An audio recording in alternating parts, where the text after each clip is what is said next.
જય સંવિધાન, જય જોહાર। ખાસ કરીને આજે જે પ્રેસ કોન્ફરન્સ કરી રહ્યો છું કે દેશના સરસંચાલક એવા મોહન ભાગવતજીએ વાત કરવામાં આવી છે કે ભારતની અંદર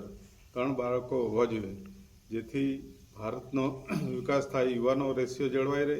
એટલે એને અનુસંધાને હું મહેશભાઈ છોટુભાઈ વસાવા, પૂર્વ ધારાસભ્ય ડેડિયાપાડા, કે મેં મુખ્યમંત્રીશ્રી અને ગુજરાતના મુખ્યમંત્રીશ્રી અને રાજ્યપાલ ગુજરાતના એમને મેં લેટર લખ્યો છે। 2005ની અંદર જ્યારે કાયદો કાઢવામાં આવ્યો કે 3 બાળકો હોય એ લોકો ગ્રામ પંચાયત, તાલુકા પંચાયત, જિલ્લા પંચાયત, નગરપાલિકા ચૂંટણીઓ લડી નહીં શકે। એટલા માટે જે લોકશાહી સંવિધાન રીતે જે ચાલે છે એમાં થોડી અડચણ આવે છે। એટલા માટે મોહન ભાગવતજીના સ્ટેટમેન્ટથી કે આવનારા સમયની અંદર આપણા દેશના વડાપ્રધાનશ્રી અને આપણા યોગી જે મુખ્યમંત્રી છે યુપીના, એમને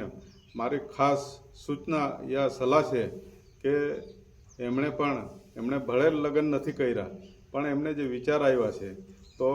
એમને પણ આ આધુનિક જમાનાની અંદર હું એમને પણ એવું કહેવા માગું છું કે આપ પણ લગ્ન કરી અને તમે પણ 3 બાળકો પેદા કરો કે જેથી આખા દેશને એની સલાહ મળે અને ઉત્સાહ આવે। તો ખાસ કરીને આજે મારે એ કહેવું છે કે ગુજરાતના સંદર્ભે કે 3 બાળકોનો જે કાયદો છે 2005નો એને તાત્કાલિક અસરથી રદ કરી અને ગુજરાતની અંદર આવનારી તાલુકા, જિલ્લા પંચાયત, ગ્રામ સભાઓ અને નગરપાલિકાઓમાં ડેમોક્રેટિક પ્રમાણે ચૂંટણીઓ લડી શકે એવી મારે સરકારને, આ ગુજરાત સરકારને અપીલ છે। મેરા ગાંવ મેરા દેશ, આ ભારત દેશની અંદર જેની વસ્તી તેની હસ્તીની માન્ય ભવિષ્યની અંદર આદિવાસી મસીહા તરીકે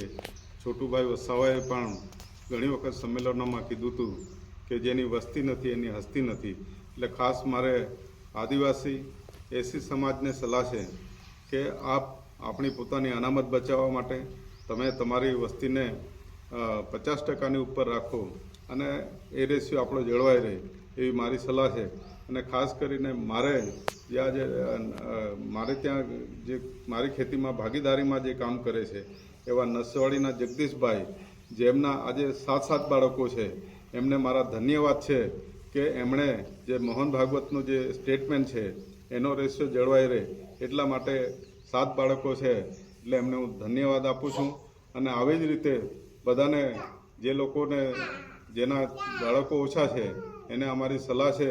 કે આવનારા સમયની અંદર જે મેં લેટરની અંદર લખ્યું છે કે આર્થિક રીતે ઘણાને એવું હશે કે વધારે બાળકો હશે તો અમે કેવી રીતે જીવી શકીશું, પણ આખું અમે પ્લાનિંગ બતાવ્યું છે। અને સરકારશ્રીને મારે એ છે કે કદાચ સલાહ જોઈતી હોય તો આખા ગુજરાતની અંદર અમારી જેવા અને જે જાણકારો છે એની સલાહ લેવી જોઈએ અને આનું પ્લાનિંગ કરી અને આવનારા સમયની અંદર આ ગુજરાત સરકારની અંદર 3 બાળકોનો કાયદો અમલમાં લાવે અને અહીંના